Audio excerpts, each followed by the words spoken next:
8월의 키워드가 뭡니까? 하나님의 청지기입니다. 청지기가 뭐라 그랬죠? 남의 것을 대신 맡아서 지키고 관리하는 사람을 보고 우린 청지기라고 합니다. 그러니까 이제 이번 한 달 동안 우리가 이 하나님의 청지기라는 이 단어를 가지고 집중을 하려고 합니다. 지금 계속 제가 뭘 설명하려고 하냐, 우리가 성도가 예수를 안 믿어서 힘든 게 아닙니다. 다 예수 믿어요. 근데 예수를 믿음으로 산다는 게 어떤 의미인지 몰라서 그렇습니다. 예수를 믿는 것과 예수를 믿음으로 산다라는 것은 다른 개념입니다. 뭐 근본적으로 다르다고 얘기할 수는 없겠지만 예수를 믿습니다. 성경에도 보면 내가 예수와 함께 십자가에 못 박혔나니 이제 내 안에 계신 예수께서 사는 것이라 이렇게 얘기하고 성경이 끝나는 것이 아니라 그 다음 파트가 뭐가 나옵니까? 이제 내가 사는 것은 이렇게 나와요. 예수를 믿음으로 산다는 것이 무엇인지를 저는 지금 계속 이 키워드를 가지고 해석해 나가고 있는 겁니다. 예수를 믿음으로 산다. 이스라엘 백성들도 문설주에 피 바르고 그리스도 언약 붙잡고 나왔어요. 안 믿은 게 아니에요. 믿었으니까 구원을 받았겠죠. 근데 믿고 나서 끝나는 것이 아니라 그 믿음을 가지고 산다. 이제 이 부분이 성경에서는 굉장히 자세하게 다루고 있습니다.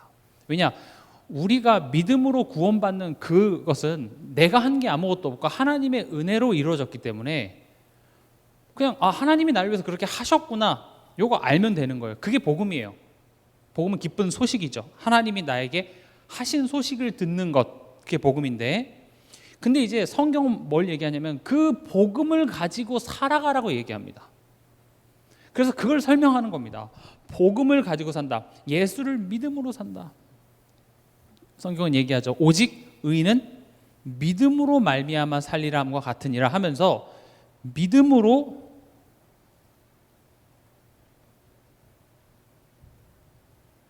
산다라는 거죠. 이걸 분리해 보면 믿는데 사는 거죠.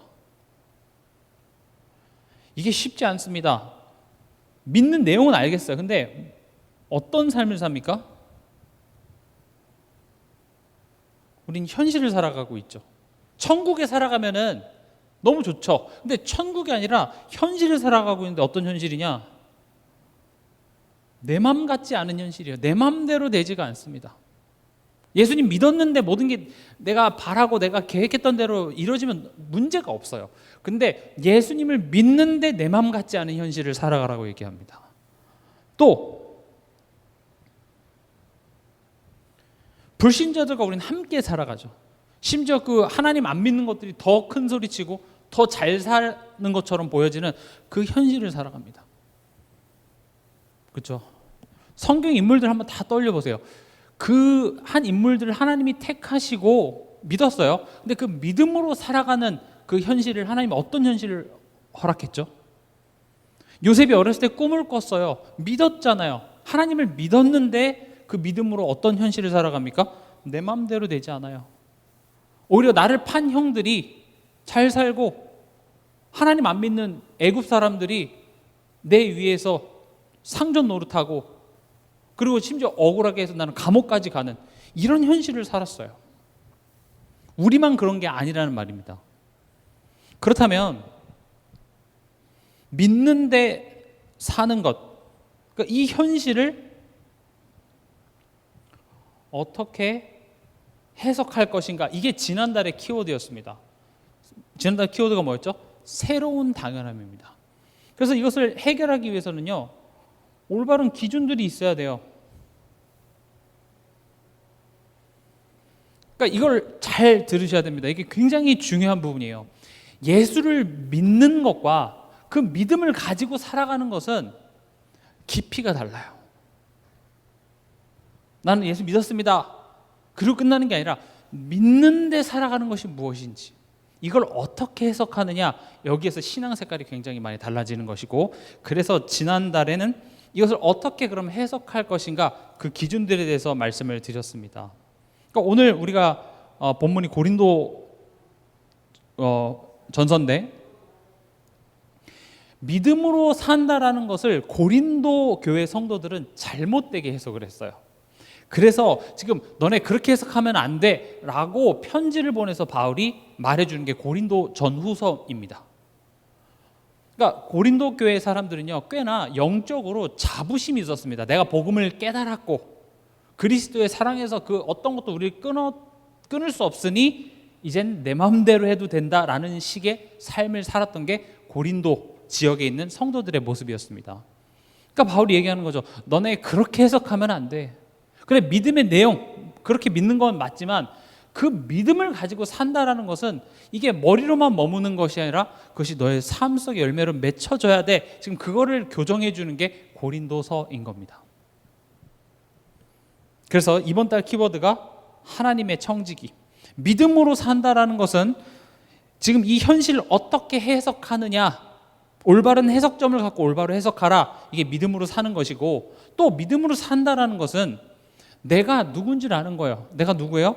하나님의 청지기라는 겁니다. 그런 삶의 자세로 살아가는 것이 믿음으로 살아가는 겁니다. 나 예수 믿습니다. 예수님이 나를 위해서 십자가에서 죽으신 거 믿습니다. 그게 끝이 아니라 그것을 믿음으로 어떤 현실이에요? 내 마음 같지 않은 현실, 불신자들과 함께 살아가는 이 현실을 살아간다는 것이 무엇인지, 하나님 뭘 원하시는지 이제 그 부분을 우리가 이해해야 되는 겁니다. 그래서 하나님의 청지기의 조건이 있었죠. 좋은 하나님의 청지기 조건 뭐였습니까? 하나님의 소유권을 인정하는 겁니다. 아, 하나님이 내게 맡기셨구나. 이게 좋은 청지기 조건입니다. 우리가 항상 우리의 삶 속에 어떤 문제나 사건을 통해서 하나님이 우리에게 지금 깨닫고자 하시는 것은 그거 네 거 아니야예요. 네 거 아니야. 내가 허락한 거야. 그 가정이 내겐 되게 저주인 것 같아요. 이런 가문에서 태어난 게 내가 상처고 아픔인 것 같아요. 아니에요. 내가 너를 거기에 심었어요. 우린 이해가 안 됩니다. 왜 이런 가정에서 나를 태어나게 했지? 조금 더 나은 환경이면 좋지 않았을까? 하나님 금수저까지는 바라지 않아요. 그냥 평범하게, 그냥 좀 평범했으면 좋겠어요. 저도 어렸을 때 항상 했던 질문입니다. 왜 나는 이런 가정에서 태어났는가? 학교를 안 다니고 어렸을 때 몰랐습니다. 근데 초등학교를 들어가고 중학교를 다니고 고등학교를 다니면서 주변 친구들과 제 삶이 비교가 되잖아요. 일단 친구 집에 가면 집에 화장실이 있어요. 거기서부터 저는 야, 집안에 화장실이 있구나. 냉장고를 열면 저희 집은 김치통만 이렇게 가득했거든요. 지금은 김치가 비쌉니다만 쉰 김치만 쫙 가득. 그래서 라면 하나 가지고 이제 제 동생이랑 근데 집에 이렇게 먹을 게 없고 가난하고 그러진 않았어요. 그냥 둘이서 이제 어렸을 때 얼마나 배고픕니까? 돈은 없고 뭔가 먹고 싶으니까 막 라면 하나를 물을 많이 넣어서 거기다 밥 넣고 해갖고 한 4인분으로 만들어서 둘이 김치에다 먹고 막 이랬거든요. 그냥 그게 당연한 줄 알았어요. 근데 친구 집에 가니까 식탁이 있고 식탁에 이렇게 간식 같은 게 이렇게 있더라고요. 또 냉장고를 열면 요구르트라는 게 이렇게 딱 있어요. 우리 집에 요구르트 하나 갖다 놓으면 한 몇 천에 다 사라집니다. 하필 5개잖아요. 둘로 나누기도 애매해. 형이니까 3개 먹고 동생 2개 먹고. 근데 왜 살은 제 동생이 더 많이 쪘는지 모르겠지만 그렇게 왜 우리 가정은 이렇게 가난하고 힘들고 일요일 날 아이들은 다 쉬고 아침에 그 어린이 만화동산 디즈니 만화동산 보는데 나는 교회 가야 되고 이해가 안 됐습니다. 근데 이게 상처를 가지고 자랐으면 아마 저는 난 다시는 교회 안 다녀. 솔직히 상처도 있긴 있었습니다. 그래서 절대 나는 목사는 절대 안 해. 고집 피우다가 지금 정신 차려보니까 지금 여기 와 있는데. 근데 하나님이 얘기하는 겁니다. 내가 널 거기 심었어요. 왜요? 그 밭에서 너를 키우기에 내가 합당하다고 여겼기 때문에 내가 너를 거기 심은 거야. 물론 이런 배우자 내가 선택한 게 맞습니다. 내가 그때 뭐 하나님께 얼마나 뭐 질문하고 내가 영적인 눈이 열려서 뭐 이삭과 리브가의 만남을 만났겠습니까? 그냥 나 좋아서 만났는데 내가 한 어리석은 선택일지라도 하나님은 그것을 가지고 내게 가장 좋은 것을 만드실 수 있는 하나님이십니다. 그러니까 이제 조금 생각해 보면 이제 이런 질문을 받기도 해요. 모든 것이 하나님의 통치라면 내가 뭘 선택하는 게 의미가 있습니까? 어차피 하나님 마음대로 하실 거잖아요. 그렇죠? 내가 뭘 하는 게 뭐가 의미가 있어요? 다시 말하면 하나님의 주권과 인간의 자유의지가 서로에게 상충되는 것처럼 느껴집니다. 근데 그걸 좀 쉽게 설명드리자면, 여러분 뭐 이창호라든지 이세돌 유명한 그 바둑 기사 있잖아요. 만약에 그 이세돌과 제가 바둑을 둬요. 저는 바둑 거의 못 둡니다.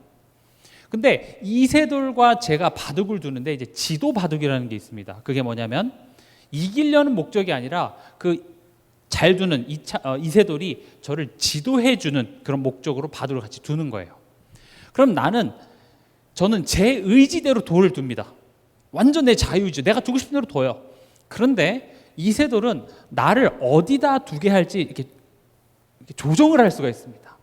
그리고 이 판을 어떻게 이길지, 몇 집 차로 이길지, 얼마나 가져갈지 이걸 이세돌이 다 할 수 있어요. 근데 나는 내 마음대로 두는 것 같죠. 그러나 올바른 대로 둘 수 있도록 그걸 지도해 줄 수 있습니다. 쉽게 말하면 이 바둑판은 누구의 주권 아래 있어요? 이세돌의 주권 안에 있고, 그 안에서 나는 자유의지를 갖고 뭐 하고 있는 거예요? 내 바둑을 두고 있는 거예요. 내 마음대로 둔다고 생각했는데 두고 나서 보니까 이세돌이 원하는 대로 싹 둬져 있죠. 왜 지도 바둑을 둡니까? 이기려는 목적이 아니라 내가 올바로 수를 제대로 읽어서 옳은 바둑을 둘 수 있도록 나를 가리키려는 목적으로 이끌듯이 우리의 삶도 마찬가지입니다. 얼마든지 나와 상관없이 하나님이 다 할 수 있습니다. 그러나 하나님의 목적은 지금 이 문제를 해결하고 이 상황을 해결하는 것이 아니라 그 상황 앞에서 나의 믿음을 자라나게 하는 그런 지도, 바둑을 두고 계시기 때문에 때로는 내가 어리석은 데 뒀을지라도 거기에서 또 이렇게 살아나고 거기에서 또 이렇게 올바른 수로 이어갈 수 있도록 계속 우리 이끌어 주신다는 겁니다. 그렇기 때문에 하나님께서 나를 이런 가정 가문에 보내셨다라는 것은 어디까지가 하나님이고 어디까지가 제 선택이고 이게 아니라 모든 것은 하나님의 통치 속에 있습니다. 때로는 내가 어리석은 수를 두기도 합니다. 그러나 하나님께서는 거기서 내가 잘못된 수를 뒀구나라고 깨닫게 하시고 또 돌이키시고 또 올바른 수를 뒀을 때는 더 잘하라고 거기에 힘을 불어 넣어주시는 것이 하나님이십니다. 그런 맥락으로서 내 삶을 바라보는 거예요. 왜 내게 이런 자녀를 주셨지? 자녀 문제 하나님 어떻게 바꿔주실 겁니까? 이전에 이 자녀를 통하여서 지금 하나님이 왜 나를 이 자녀의 부모로서 나를 세우셨을까? 애초에 하나님이 날 이 자녀의 부모로 세우셨구나, 내게 맡기셨구나, 이걸 인정하는 것에서부터 좋은 청지기가 시작이 되는 겁니다. 그럼 하나님께서 맡기셨다면 왜 맡기셨는지 주인의 의도를 물어보는 게 중요하겠죠. 그게 소통입니다. 내 마음대로 하는 게 아닙니다. 하나님께서 그것을 왜 맡기셨는지 그 주인의 뜻을 질문하는 거겠죠. 우린 그걸 기도라고 합니다. 하나님 왜요? 이걸 통해서 제게 무슨 말씀을 하시고자 합니까? 당연히 말씀을 통해서 하나님께서 우리에게 답을 주시죠.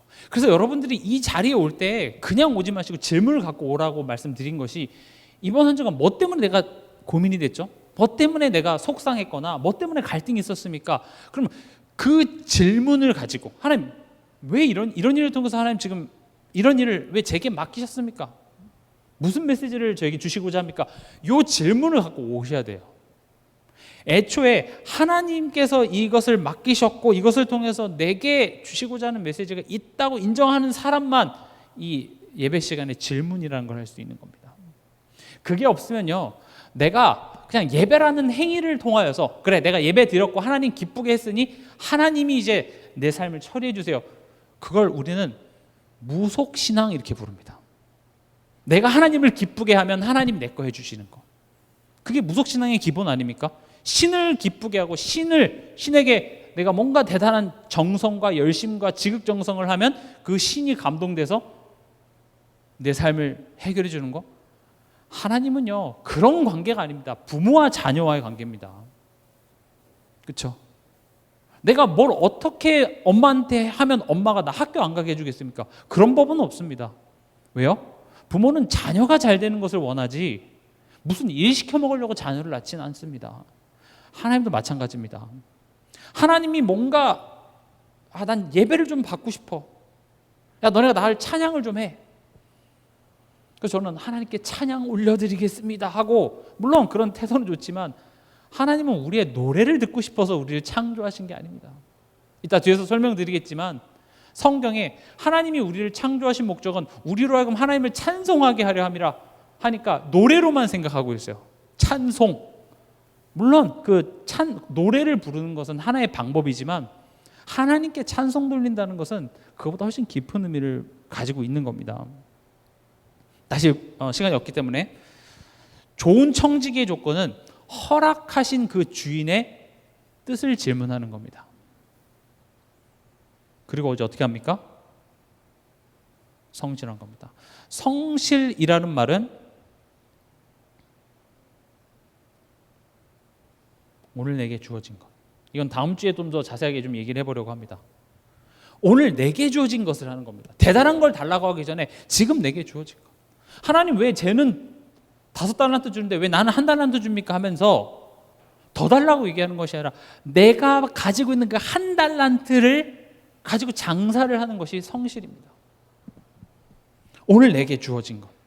남편 때문에, 아내 때문에, 누구 때문에, 저 사람 때문에 얘기하지 마시고 오늘 내게 주어진 것을 잘 관리하는 사람에게 하나님께서는 더 큰 것을 줍니다. 그래서 작은 것에 충성하는 사람에게는 하나님께서 더 큰 것을 주신다는 말이 이 말인 것입니다. 이게 삶이죠.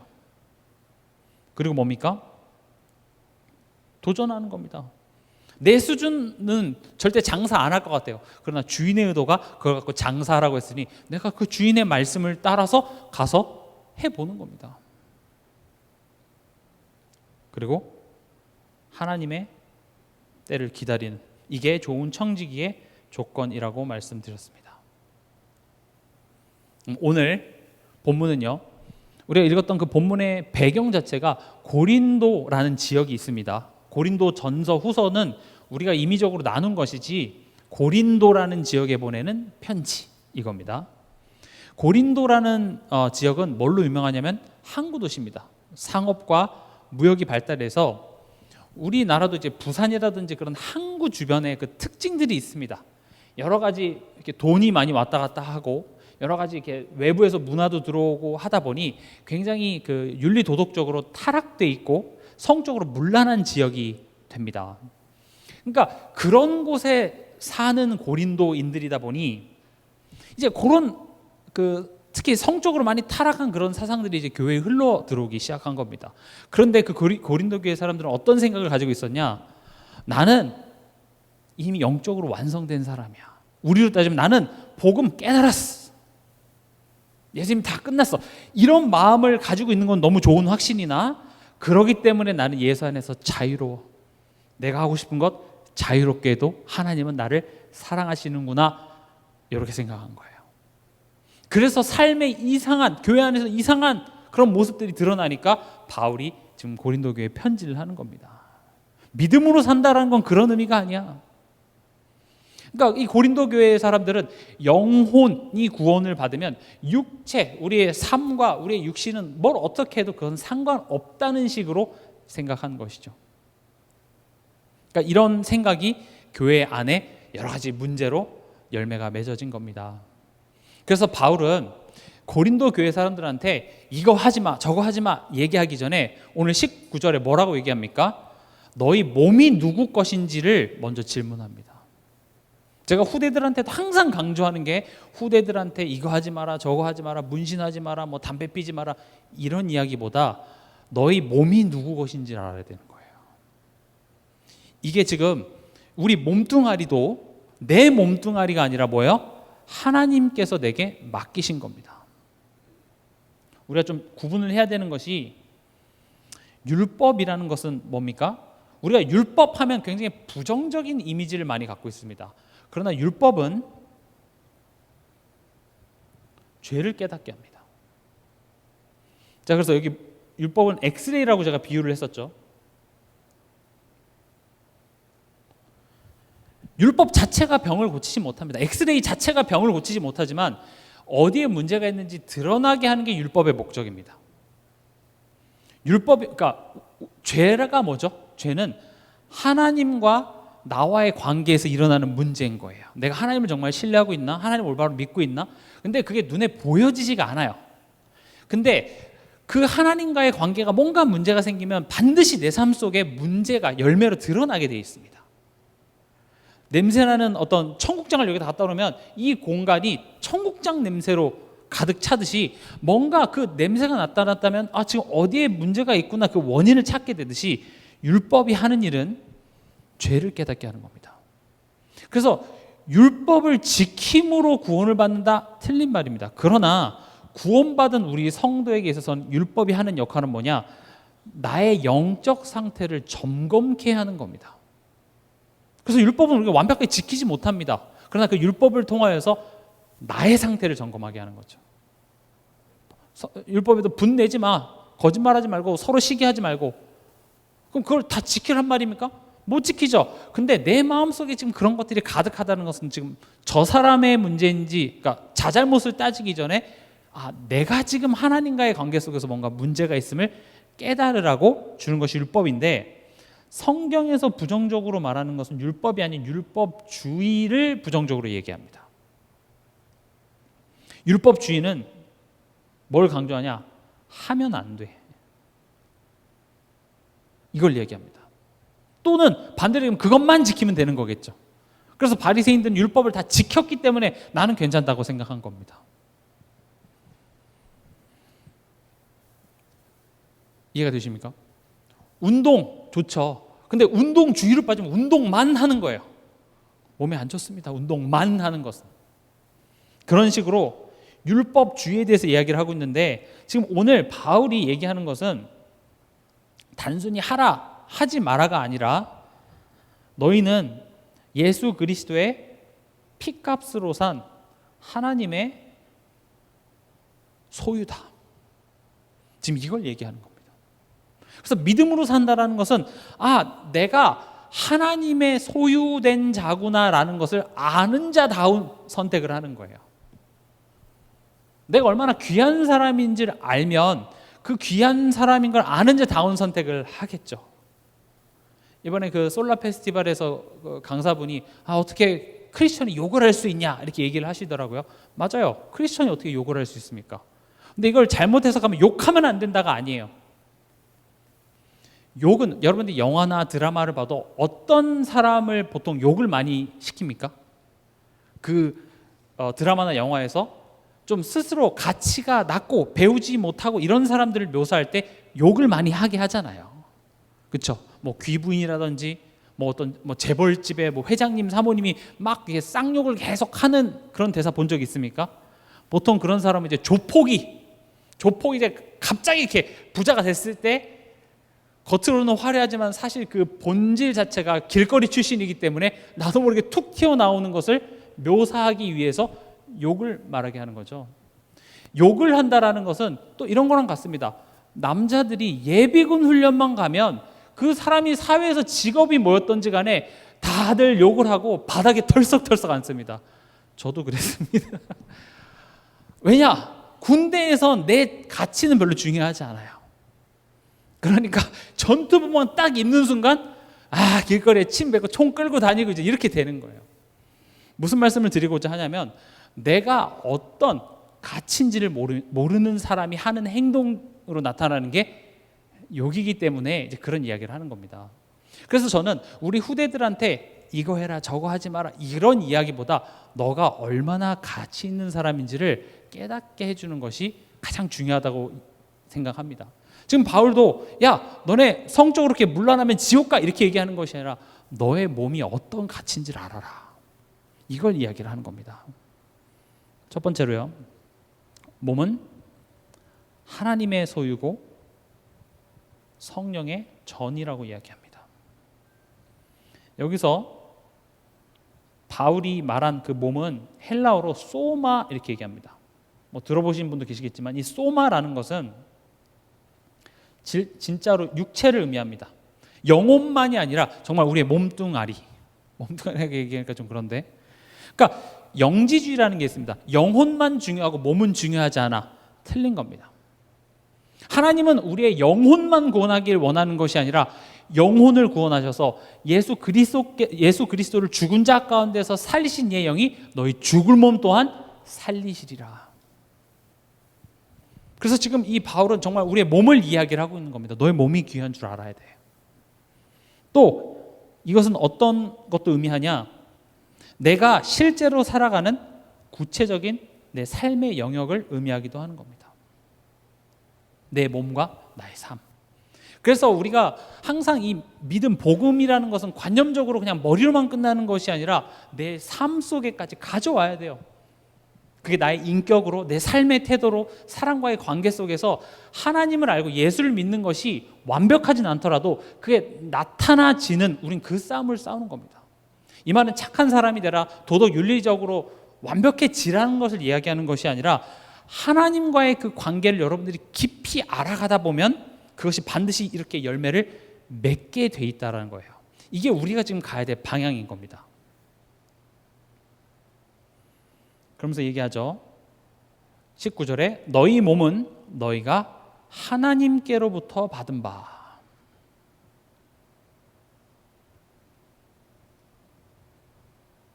오늘 말씀의 주제이기도 하죠. 하나님께로부터 받았다라는 말은 어떤 의미냐? 우리가 하나님의 자녀로 다시 태어났다. 이게 하나님께로 받은 몸입니다. 또 이 말은 무엇이냐?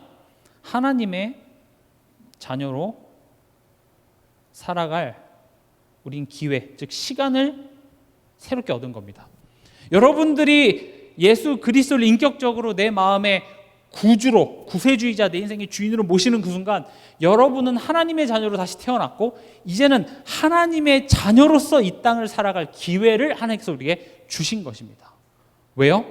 이 땅에서 우리가 하나님을 누리고 또 하나님을 그걸 누리는 그 삶을 통하여서 하나님이 내 삶 속에 나타나는 그 삶을 살다가 천국으로 오라는 것입니다. 그래서 우리의 목적은 세계복음화가 아닙니다.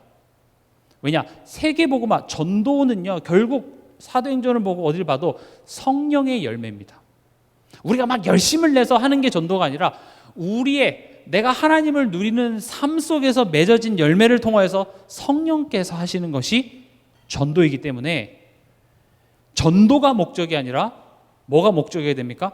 내가 하나님이 원하는 한 사람이 되는 그 여정을 걸어가고 있기 때문에 내가 그 한 사람이 되는 것이 더 중요합니다. 사실은. 이해가 되시죠? 열심히 전도하러는 다니지만 지금 내 가정에 불화가 있고 내 가정 속에서 일어나는 그 일에 대하여서 나는 모르겠어요. 도망가는 선택밖에 하지 못한다는 것은 지금 내가 가장 중요한 걸 놓치고 있다는 것이죠. 하나님께서는 하나님 자녀로 살아갈 기회를 내게 주신 것입니다. 꼭 기억하시기 바랍니다. 나 지금 잘 먹고 잘 살고 그냥 남들처럼 살아가기 위해서 아둥바둥 사는 그런 삶이 아니라 우리 인생에는 목적이 있습니다. 왜 세상 사람들이 힘들어하냐면 모든 인간은 기본적으로 삶의 의미를 찾고자 합니다. 그렇죠? 왜 살지? 무엇을 위해 살아가지? 그 의미를 찾고자 하는데 애초에 세상 사람들은 모든 것이 하나님이 창조했다고 믿지 않고 우연히 일어났다고 믿습니다. 우주에서 폭발이 일어나고 이렇게 해서 우연히 진화했다고 믿죠. 그럼 우연히 발생한 사건에 어떤 의미가 있겠습니까? 없죠. 그러니까 그게 갈등을 일으키는 거예요. 아니 우연히 난 것에는 의미가 없어요. 제가 주사위를 던졌어요. 6이 나오고 1이 나오고 3이 나왔어요. 거기에 의미 붙일 필요 있어요? 아니죠. 우연이니까. 그러니까 세상 사람들은 머리로는 지식으로는 하나님을 믿지 못하는데 내 마음으로는 삶의 의미를 부여하려고 하니까 이게 미치는 거예요. 그래서 세상에서는 우리가 살아갈 이유를 줍니다. 좋은 대학, 좋은 직장, 취직, 결혼. 그리고 또 자본주의 사회에서는 홈쇼핑에서 얘기하죠. 이걸 사지 않아서 당신이 불행한 거였습니다. 자꾸 새로운 제품들이 나오잖아요. 그럼 우리는 어떻게 해요? 그거 사기 위해서 또 할부의 노예가 또 되죠. 그러니까 바벨탑을 높게 쌓기 위해서 돌을 대신해서 벽돌을 만들고 진흙을 대신해서 역청을 쓰니까 나름 잘 살아보고자 하는데 더 힘들어진 거죠. 삶의 의미가 없습니다. 그러나 하나님의 자녀라는 것은 하나님으로부터 났고 하나님이 우리에게 어떤 목적을 갖고 나를 지금 이 땅에 살게 하셨는데 그 목적이 뭐예요? 하나님의 자녀로 살아가는 겁니다. 이것을 아는 것이 하나님의 청지기적인 자세인 겁니다. 그리고 또 뭐라고 얘기합니까? 19절에 성령의 전인 줄을 알지 못하느냐.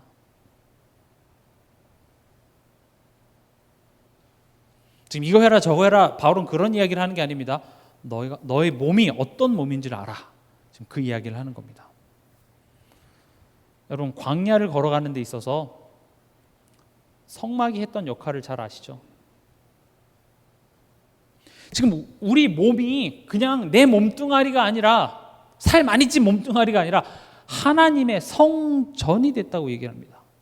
광야라는 그 여정을 가는 데 있어서 하나님께서는 먹고 살기도 바빠 죽겠는데 거기다가 텐트, 거룩한 텐트를 치라고 해서 거기 안에다가 성소와 그 성소 중에서도 가장 거룩한 지성소를 만들게 해서 그곳에 하나님이 임재하시고 거기서 피제사를 지내게 하셨습니다. 여기서 광야길은 우리의 인생을 의미합니다. 구원받은 성도의 인생길에 하나님께서는 왜 성막을 치게 했을까요? 이유는 간단합니다. 누가 너의 인생의 주인인지, 지금 너의 가는 인생의 여정에 누가 함께 하는지를 성막을 통해서 확인케 하는 겁니다. 아, 그렇지. 하나님이 지금 우리와 이렇게 함께 하시지. 하나님이 우리를 저 약속의 땅으로 지금 인도하고 계시지를 성막을 통해서 확인하는 겁니다. 아, 내가 또 그것을 못 믿고 있었네. 내가 죄인이네 하고 소, 양 잡고 하나님 앞에 나가는 겁니다. 우리에겐 뭐예요? 예수 그리스도의 십자가 또 보면서 맞아, 그래. 내가 또 하나님을 불신했구나. 그러나 예수 그리스도께서 십자가에서 나의 죄를 다 해결하셨기 때문에 내가 또 오늘 그 예수 그리스도를 의지하여 하나님 앞에 당당히 나갈 수 있습니다가 되는 겁니다. 그럼 우리 안에 하나님의 성령이 있는 것은 결국 뭡니까? 우리로 하여금 가르치고 생각나게 하는 겁니다. 뭘 가르치고 뭘 생각나게 해요? 너가 누군지, 하나님이 어떤 분이신지, 그 하나님이 지금 너의 인생을 통해서 뭘 하고자 하는지를 계속 가르치고 생각나게 하는 거죠. 그러니까 이제 한국에서 이 기독교가 발전해온 그런 과정 속에서 좀 한국의 그런 가부장적인 문화와 유교적인 게 좀 짬뽕이 돼서 뭔가 하나님은 근엄하고 무섭고 두려운 하나님, 이 부분이 좀 많이 강조가 됩니다. 물론 그런 부분도 있죠. 그러나 성경을 보면은요, 하나님은요 마치 딸 바보 아빠처럼 아들 바보 아빠 같습니다. 인간이 하나님을 대적하고 떠났는데 거기에 찾아 들어와서 설득하고, 야 이놈아 왜 못 깨달았어, 이놈 자식 하면서 또 기회주고 또 기회주고, 그리고 하나님이 다 만들어서 얘가 톡 하나 결정하면 잘했다, 그걸 의로 여긴다. 엄마가 다 그려주고 거기에 지가 이름 하나 썼는데 내 아들이 이거 상 받았다면서. 이게 성경을 보면 하나님의 그 열심, 우리를 향한 하나님의 열심과 진심, 야, 하나님은 진짜 아들 바보다, 딸 바보다. 딸 바보의 반대말이 딸 천재랍니다. 아들 천재, 아들에 대해서 아무런 관심이 없어. 하나님은 그렇게 권위적으로 어디 이렇게 하는 하나님이 아니라 우리의 연약함을 아시고 우리의 힘듦을 아시고 우리와 함께 하시며 우리가 깨달을 때까지 기다려주시고 절대 포기하지 않으시는 그런 하나님이십니다. 그런 하나님께서 지금 광야 같은 나의 삶을 걸어갈 때 내가 지금 너와 함께하고 있어. 우리를 가르치고 생각나게 합니다. 그래서 성경에서는 그 성령을 근심케 하지 말라고 이야기를 하는 것이죠.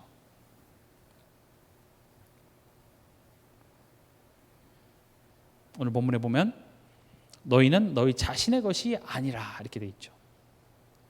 내 것이 아닙니다. 그 말은 쉽게 말하면 네 맘대로 하지 마 이거예요. 그러니까 네 맘대로 하지 마라고 들으면 우리는 되게 반발심이 생깁니다. 아, 예수를 믿는 거 이렇게 내 자유를 억압하는 건가? 근데 여기서 내 마음이라는 것이 뭐냐면 하나님 없는 기준과 체질입니다. 우리의 자유를 뺏어가는 게 아니라 네 맘대로 가는 그곳에는 오히려 너에게 해가 되니까. 엄마 나 담배 좀 펴볼래. 담배 피지 마. 이건 자유를 뺏는 것이 아닙니다.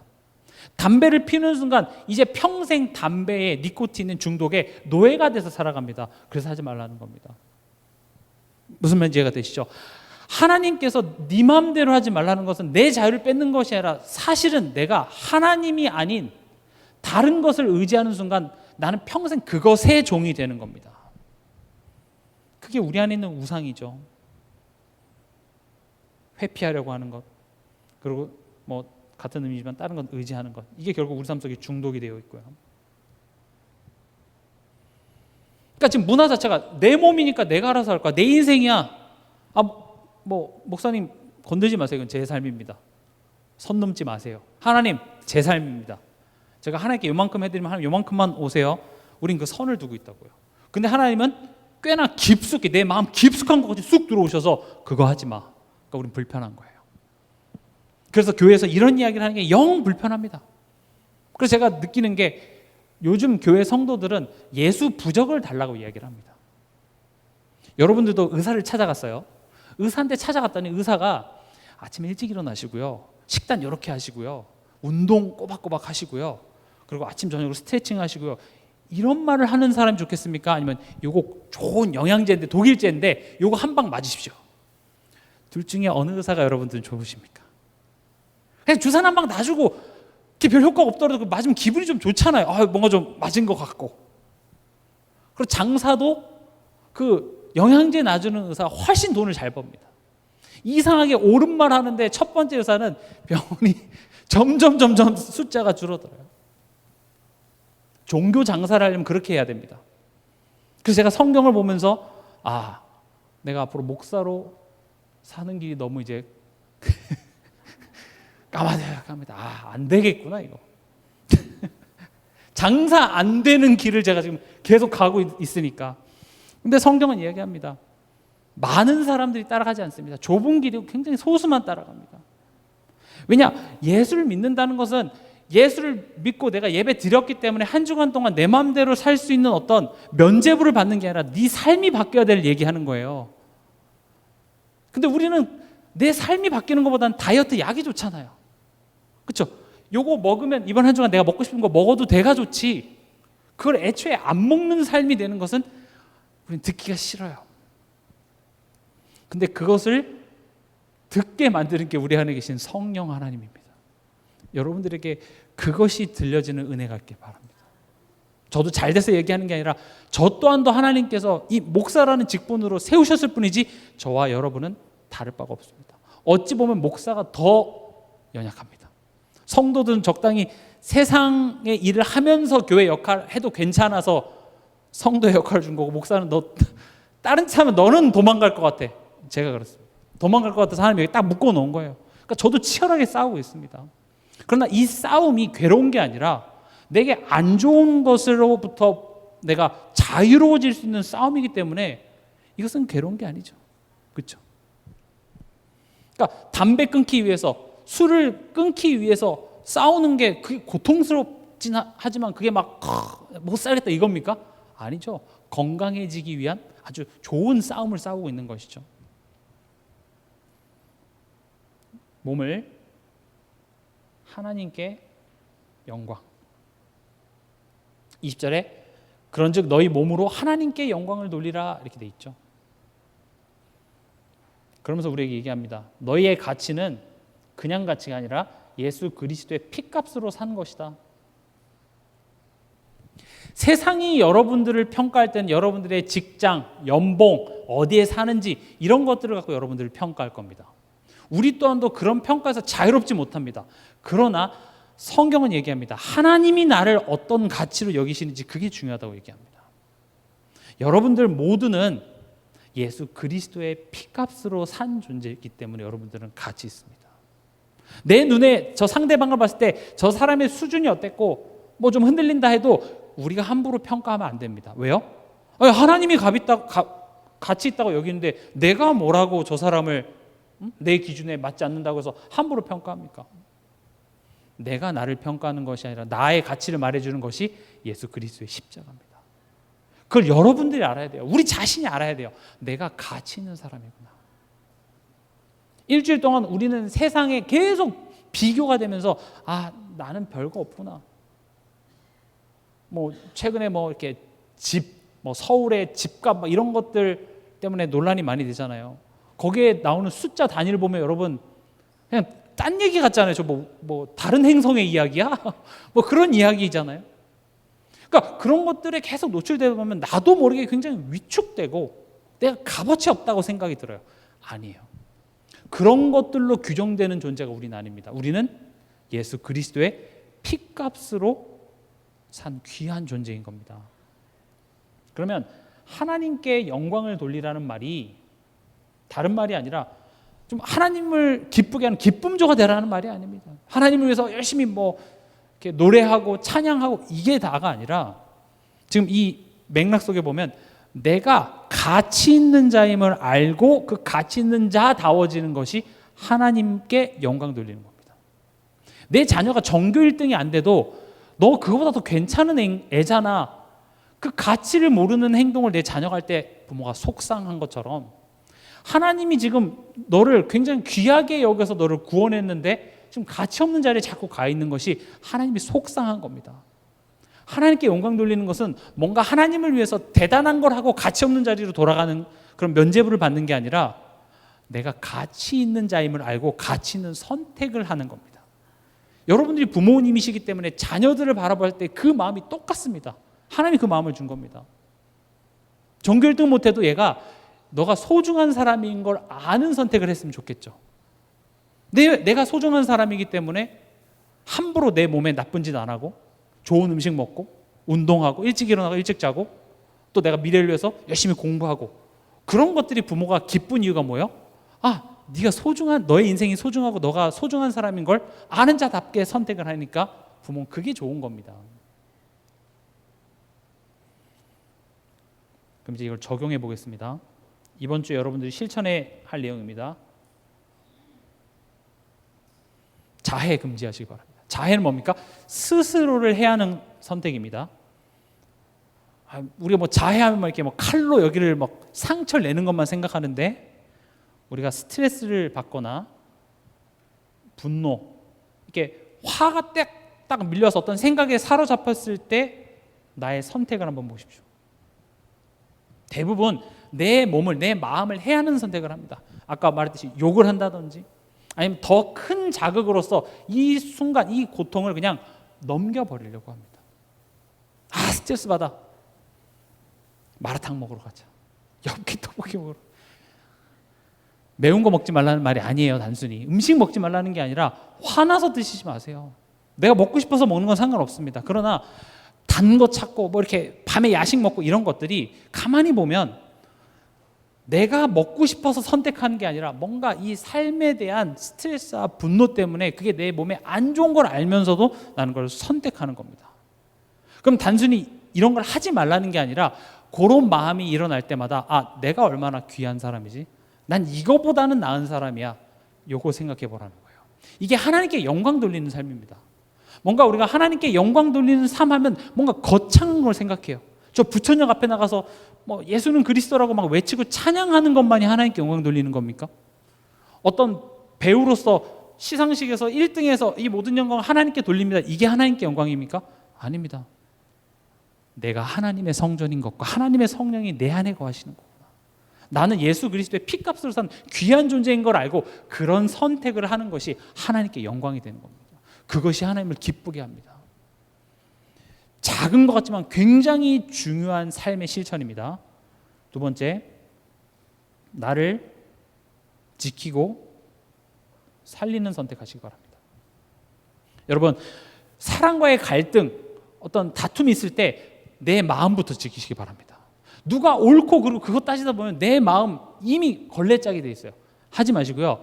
누가 옳고 그르고 그건 두 번째 이야기고 지금 이 상황 속에 내 마음과 생각이 굉장히 피폐해져 있다면 나를 먼저 보호하세요. 이해가 되시죠? 내가 이러면 미치겠어. 나를 살리는 선택. 그리고 운동하시기 바랍니다. 여기서 운동은 당연히 육신적인 운동이 있습니다. 땀을 좀 흘리시는 또 근육 운동을 하시고 또 우리의 보이지 않는 마음과 생각의 운동이 있는데 그게 뭡니까? 기도입니다. 조용히 우리가 기도하고 하나님께 질문하는 그것이 우리의 영혼과 마음과 생각의 근육을 기릅니다. 무슨 일이 벌어졌을 때 모르겠어 생각 안 하고 그냥 다른 것으로 풀어버리는 것은 생각하지 않겠다는 겁니다. 생각도 근육이 필요합니다. 특히 지금 요즘 세대 애들이 생각하는 걸 굉장히 힘들어합니다. 왜냐? 생각하는 것은 에너지가 굉장히 많이 들어가고 에너지가 들어간다는 것은 근육이 있다는 겁니다. 물론 실제적인 근육은 없지만 그 힘이 필요하다는 겁니다. 그래서 여러분들이 무슨 문제가 생겼을 때 그걸 도망가거나 회피하려고 하지 말고 그것을 가지고 하나님께 기도하시기 바랍니다. 힘들죠. 마주하기 싫어요. 불편하기 때문에. 그러나 그걸 가지고 하나님께 기도하면서 말씀으로 답을 찾기 바랍니다. 그리고 좋은 음식 드시기 바랍니다. 여러분들 음식에 대해서는 잘 아실 테니까 우리의 영혼을 살리는 영혼의 음식 뭐겠습니까? 3가지를 얘기하고 싶습니다. 우리가 성경을 읽는 것, 그리고 예배를 통하여서 여러분들에게 주어지는 메시지가 있고요. 그 다음에 신앙서적, 산들도서관 많이 이용하시기 바랍니다. 말씀 맺겠습니다. 내가 하나님의 성전입니다. 여러분 한 사람은 귀한 하나님의 소유된 백성이기 때문에 내가 그런 자임을 알고 그런 선택을 하는 그런 한 주간 되시길 주님의 이름으로 축원합니다.